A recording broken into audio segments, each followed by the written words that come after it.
Ilaalaa tamara fayyadamaa mataa keessanii fi yeroo isiniin jiru kun waan akka kanaati la fireesaa isa kana jechuudha. Amma kun hin bada kan malee waan bishaateeruuf hin bada. Kana keessaa miiceen baafadha gaa ilaalaa wajjuma.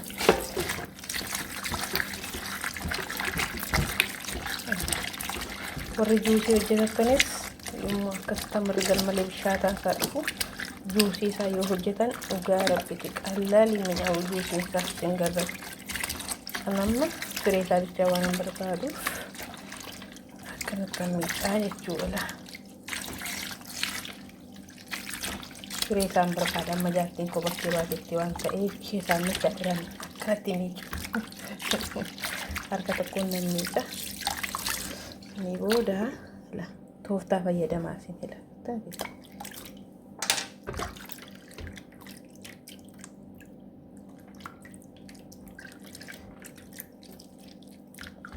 Umasa walumaan ilaallu.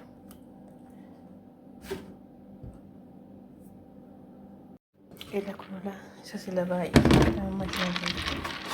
Kana akkana jedheen kare. Amma kana eenyu kubalu.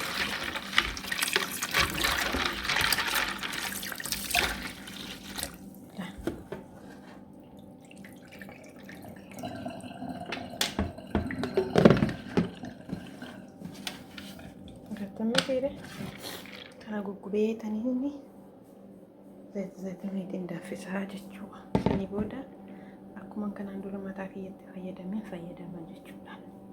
Walumaan haa turu. Telefoonaan hamma fayyadamu kanatti ishee kaawwadha. Garuu foolii qaba booddee jaarsichi. Jaarsiin kophaa baateetti ilma ishee mana jira.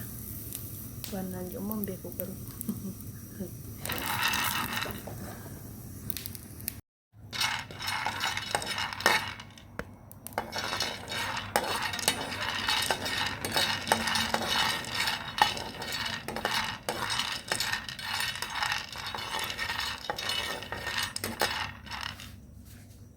ada kono kanette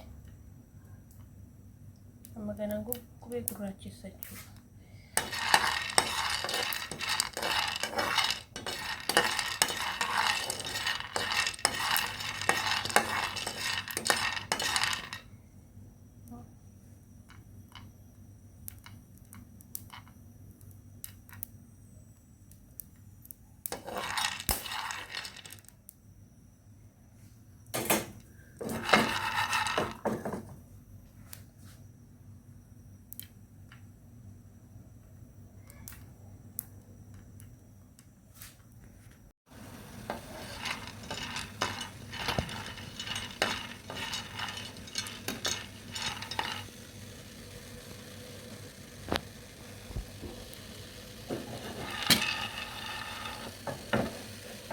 Mau buat tuh, biasanya aku buat dulu teh beredar ya.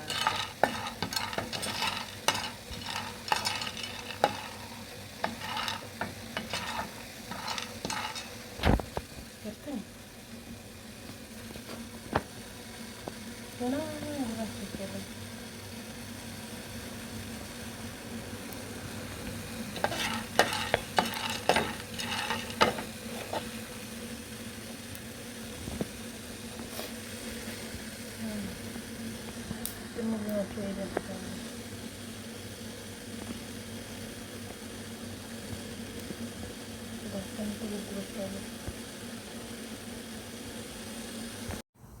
Ilaalaa kunoo akkanatti guggubeera jechaadha.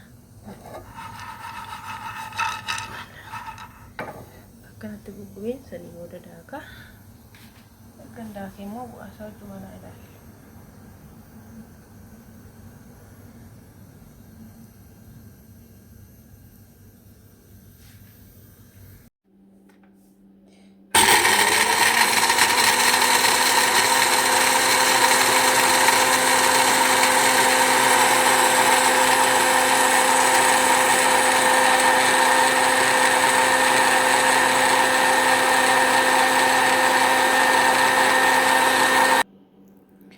Akkuma agartanii nuudaa keenka'ee kan gurraacha irraa guggubate.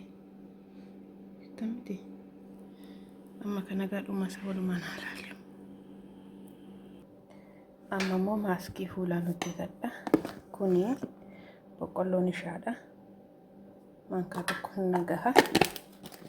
Achi booddee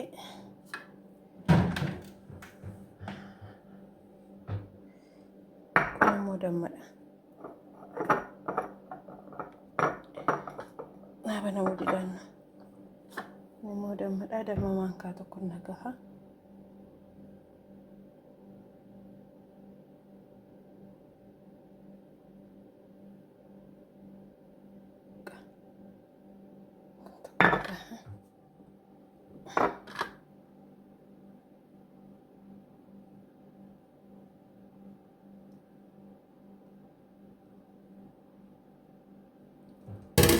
Booddee ilaalla oluma.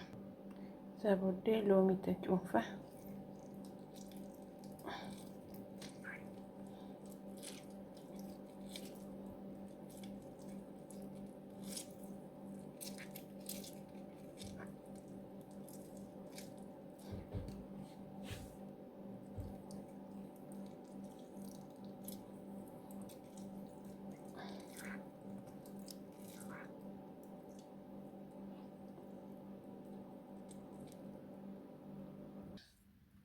Saniin booddee sukkaara mankaa tokkoon itti naqadha.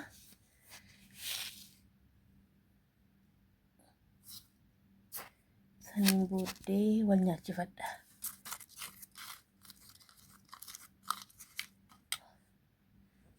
Akkamitti harka tokko natti taate.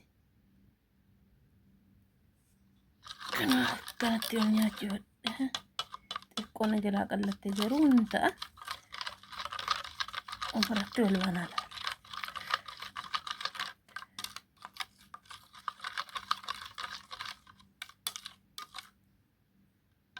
Habba leemuu firee loomiiti.